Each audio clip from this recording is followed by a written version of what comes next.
The reason why Lenin and the other Bolsheviks were so utterly ruthless was the dialectical materialist philosophy they so believed in.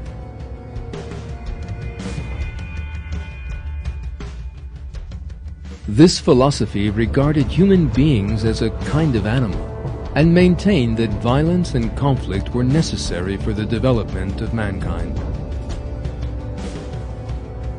Not only did Lenin regard human beings as a species of animal, he also employed animal methods to train them. In October 1919, he paid a personal visit to the Russian scientists Ivan Pavlov, famous for his conditioned reflex experiments on animals. Lenin wanted to impose these conditioned reflex methods on the whole of Russian society. Pavlov was astounded. "I want the masses of Russia to follow a communistic pattern of thinking and reacting," Lenin explained. Pavlov was astounded. It seemed that Lenin wanted him to do for humans what he had already done for dogs. "Do you mean that you would like to standardize the population of Russia? Make them all behave in the same way?" he asked. "Exactly," replied Lenin. "Man can be corrected. Man can be made what we want him to be." The so-called scientific basis for that philosophy that regarded human beings as a species of animal was Darwin's theory of evolution. The theory of evolution was the most important ideological inspiration behind the communist movement in Russia. Darwin's The Origin of Species was translated into Russian at the end of the 19th century and was responsible for thousands of young Russians turning to atheism and communism. Russian communism was so tied to Darwinism that Georgy Valentinovich Plekhanov, widely regarded as the founder of the movement, clearly stated that he regarded Marxism as Darwinism in its application to social science. Plekhanov's student, Lenin, indeed applied Darwinism to society and mercilessly slaughtered whole societies he regarded as herds of animals.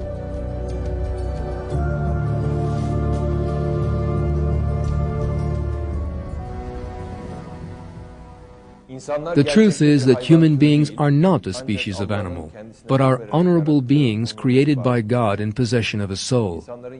The reason for their existence on earth is not, as communists and Darwinists would assert, conflict, war, and bloodshed, but for them to display a morality that is pleasing to God. Only when man has understood this concept, in other words, only when he lives by true religion, will he find peace and happiness. The end of Lenin, who denied that fact, is a terrible warning.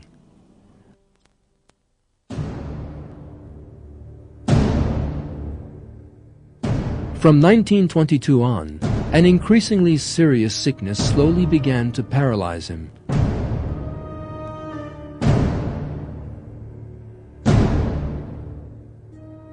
He spent most of 1923 in a wheelchair, suffering from terrible headaches.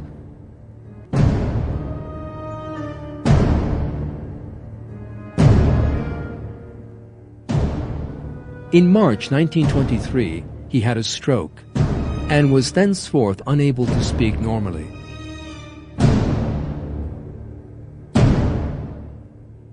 In the final months of his life, those who saw Lenin were terrified. His face had taken on a peculiar expression, and he was half mad. The final photograph taken of him shortly before his death was utterly ghastly.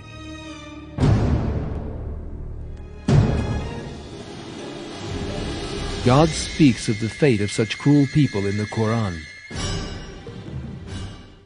Then the final fate of those who did evil will be the worst because they denied God's signs and mocked at them.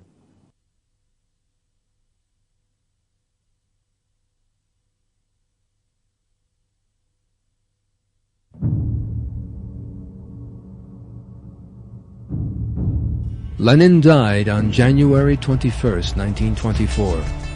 The Bolsheviks organized a huge funeral ceremony for Lenin.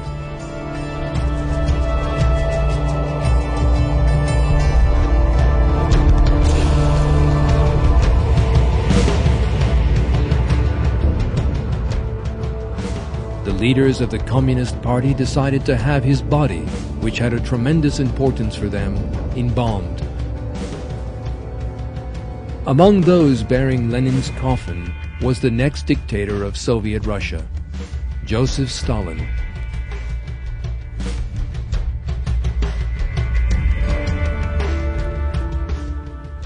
Stalin would rule Soviet Russia for nearly 30 years and establish a regime of such bloodshed and terror that would even surpass that of Lenin.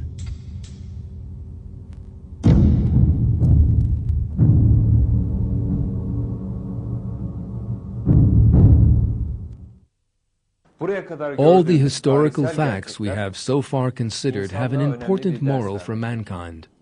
False ideas can lead to disasters for people and societies. Communism is one such false idea, and it inflicted dreadful suffering on the world during the 20th century. One of the fundamental errors of communism is that it believes conflict to be an unchanging law of nature.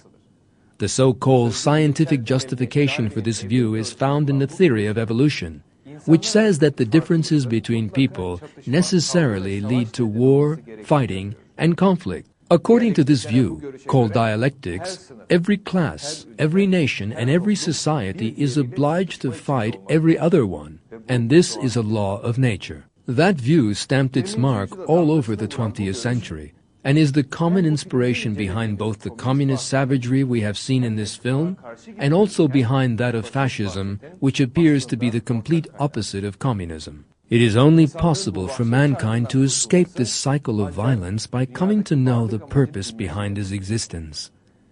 Human beings are not a species of animal that emerged by chance and live only to fight, as Darwinists, communists, and fascists believe. Human beings are noble beings, created by God, and possessing His soul. And the purpose of man is to learn and to live by that pleasing morality that God has taught him. In the next section, we shall continue to examine the disasters that communist ideology, which rejects that truth, has inflicted on humanity. The Bloody History of Communism, Part 2. Stalin's regime of fear, death camps, and secret murders, the Soviet-Russian genocide of Muslims, Stalin's scientists killed for refusing to accept the theory of evolution. Do not miss The Bloody History of Communism, Part 2.